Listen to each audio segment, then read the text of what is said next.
عليكم ورحمة الله. أهلا بكم مشاهدي قناة دنيا المرأة، كل سنة وانتم طيبين. النهاردة إن شاء الله أنا هعمل لكم ماسك ليلة العيد، ماسك حلو جدا وجميل، أنصحكم تجربوه كمان تستمروا عليه.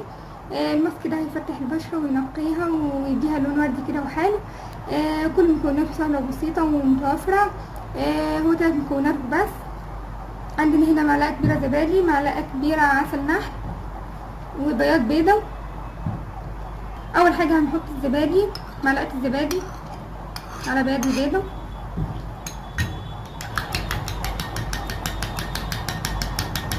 نمزجهم ببعض كويس. بعد كده هنحط العسل،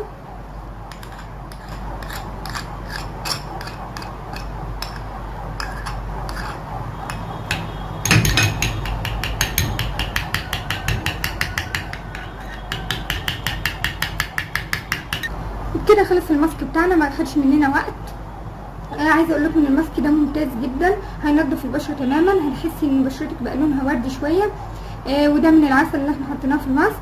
وكمان الزبادي بيبقى فيها مواد تبييض وتوريد للبشره، بالاضافه الى بياض البيض بيعالج كل مشاكل البشره، وكمان بيشد البشره ويفتح البشره. جميل جدا، كل مكوناته طبيعيه وجميله ومفيده للبشره. انصحكم تجربوه وتستمروا عليه.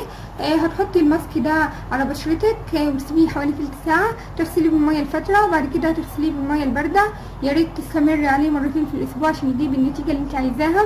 اهم حاجه يا بنات الاستمراريه في الماسك، يعني سواء كان الماسك ده او غيره، ما ينفعش من اول مره وخلاص، لا استمر عليه، هو ان شاء الله هتلاحظي الفرق من اول مره، وكمان المره الثانيه هيجيب نتيجه احسن، والثالثه وهكذا. فانت لازم تستمري عليه عشان يجيب النتيجه اللي انت عايزاها. وبكده يكون خلص الماسك بتاعنا، ويكون خلص الحلقه بتاعتنا. لو عجبكم الفيديو تدعموني بلايك، وما تنسوش بقى الاشتراك في القناه. اشوفكم على خير في حلقه جديده، والسلام عليكم ورحمه الله.